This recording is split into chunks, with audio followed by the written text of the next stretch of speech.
Yemen ജയിലിൽ കഴിയുന്ന നിമിഷപ്രിയയുടെ വധശിക്ഷ റദ്ദാക്കാൻ ധാരണയായെന്ന നിലപാടിൽ ഉറച്ച് കാന്തപുരം എ.പി. അബൂബക്കർ മുസ്ലിയാർ. വധശിക്ഷ വേണ്ടെന്ന് വെക്കാൻ തലാലിന്റെ കുടുംബം തയ്യാറായെന്ന് ആക്ഷൻ കൗൺസിലും അറിയിച്ചു. എന്നാൽ വ്യക്തികൾ പറയുന്നത് വാസ്തവ വിരുദ്ധമാണെന്ന് കേന്ദ്ര സർക്കാരും വ്യക്തമാക്കി. വിവരങ്ങൾ നൽകാൻ എ.കെ. ലതീഷ് കൂടിയുണ്ട്. ലതീഷ്, ഈ വധശിക്ഷ റദ്ദാക്കാൻ ധാരണയായെന്ന ഉറച്ച നിലപാടിൽ തന്നെയാണ് കാന്തപുരവും. അപ്പോഴും കേന്ദ്രത്തിന്റെ ഈ സമീപനം എന്ത് എന്നുള്ളൊരു ചോദ്യമായി അവശേഷിക്കുന്നുണ്ട് അല്ലെ?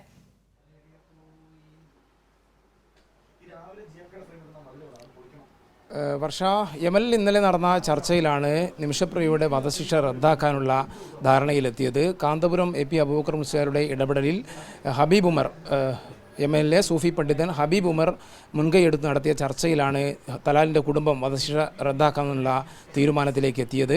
എന്നാൽ കേന്ദ്ര സർക്കാർ ഈ ധാരണയിൽ എത്തിയെന്ന വിവരം പൂർണ്ണമായും തള്ളുകയാണ്. വ്യക്തികൾ പറയുന്നത് വാസ്തവ വിരുദ്ധമാണ് എന്ന നിലപാടിലാണ് കേന്ദ്ര സർക്കാർ ഇപ്പോഴും നിൽക്കുന്നത്. കഴിഞ്ഞ ദിവസം, അതായത് ജൂലൈ 16 വധശിക്ഷ തൽക്കാലത്തേക്ക് നീട്ടിവെച്ച വാർത്ത പുറത്തു വന്നപ്പോഴും, അല്ലെങ്കിൽ കാന്തപുരം എ.പി. അബൂബക്കർ മുസ്ലിയാർ അത്തരമൊരു വിവരം പുറത്തു നൽകിയപ്പോഴും കേന്ദ്ര സർക്കാർ ഇത് അംഗീകരിച്ചിരുന്നില്ല. ആ നിലപാടിൽ തന്നെ കേന്ദ്ര സർക്കാർ ഇപ്പോഴും തുടരുന്നു എന്നാണ് കേന്ദ്ര സർക്കാരിൻ്റെ ഇന്നത്തെ നിലപാടിൽ നിന്നുകൂടി വ്യക്തമാകുന്നത്. എന്തായാലും ധാരണയായി എന്നുള്ള കാര്യത്തിൽ കാന്തപുരം എ.പി. അബൂബക്കർ മുസ്ലിയാർ ഉറച്ചു നിൽക്കുകയാണ്. ഇപ്പോഴും തലാലിൻ്റെ സഹോദരനും ഈ നിലപാട് തള്ളിക്കൊണ്ട് രംഗത്ത് വന്നിട്ടുണ്ട്. ഫേസ്ബുക്ക് കുറിപ്പടക്കം അദ്ദേഹം ഇട്ടിട്ടുണ്ട്. അതായത് വധശിക്ഷ നൽകണമെന്നുള്ള നിലപാട് അദ്ദേഹം നേരത്തെ തന്നെ ആവർത്തിക്കുന്നു. ആ നിലപാട് അദ്ദേഹം ഇപ്പോഴും തുടരുകയാണ്. എന്നാൽ ഔദ്യോഗികമായ ഒരു അറിയിപ്പ് കാന്തപുരം എ.പി. അബൂബക്കർ മുസ്ലിയാരുടെ ഓഫീസിലേക്ക് വൈകാതെ എത്തും എന്ന് തന്നെയാണ് നമുക്ക് അറിയാൻ കഴിയുന്നത്. അതിനുശേഷമായിരിക്കും കാന്തപുരത്തിൻ്റെ പ്രതികരണം ഉൾപ്പെടെ ഉണ്ടാവുക.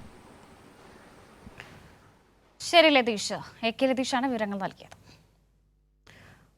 വധശിക്ഷ വേണ്ടെന്ന് വെക്കാൻ തലാലിന്റെ കുടുംബം തയ്യാറായെന്ന് അഭിഭാഷകൻ സുഭാഷ് ചന്ദ്രൻ. നിമിഷയെ പൂർണ്ണമായും മോചിപ്പിക്കാനുള്ള ചർച്ചകൾ പുരോഗമിക്കുകയാണെന്നും സുഭാഷ് ചന്ദ്രൻ പറഞ്ഞു. വളരെ പ്രതീക്ഷാനിർഭരമായിട്ടുള്ള ആശ്വാസകരമായിട്ടുള്ള വാർത്തയാണ് ഇന്നലെ ബഹുമാനപ്പെട്ട കാന്തപുരത്തിൻ്റെ ഓഫീസിൽ യമനിൽ നിന്നുള്ള മധ്യസ്ഥരിൽ നിന്ന് ലഭിച്ചിട്ടുള്ളത്. ഇതുമായി ബന്ധപ്പെട്ടുകൊണ്ടുള്ള വധശിക്ഷ, നിമിഷപ്രിയയുടെ വധശിക്ഷ എന്ന് പറയുന്ന ശിക്ഷ തത്വത്തിൽ വേണ്ടെന്ന് വെക്കാൻ വേണ്ടി കുടുംബം തയ്യാറായിരിക്കുന്നു. ഈ കൊല്ലപ്പെട്ട തലാലിൻ്റെ കുടുംബം അത്തരമൊരു തീരുമാനത്തിലേക്ക് എത്താൻ വേണ്ടി സാധിച്ചിരിക്കുന്നു എന്നുള്ളൊരു വിവരമാണ് ഇന്നലെ ലഭിച്ചിട്ടുള്ളത്. ബാക്കി കാര്യങ്ങൾ ഇതുമായി ബന്ധപ്പെട്ടുള്ള ചർച്ചകൾ തുടർന്നുകൊണ്ടിരിക്കുകയാണ്.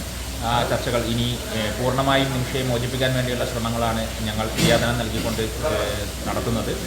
അതേസമയം അക്കാര്യത്തിനകത്ത് പൂർണ്ണമായ മോചനമാണോ അതല്ല ഏതെങ്കിലും തരത്തിലുള്ള ജയിൽ ടേം ചെലവിടേണ്ടി വരുമോ എന്നുള്ള കാര്യങ്ങളൊക്കെ ഇനി വീണ്ടും ചർച്ചകൾ നടത്തേണ്ടതുണ്ട്. അക്കാര്യങ്ങൾ തീരുമാനങ്ങൾ എടുക്കേണ്ടതുണ്ട്.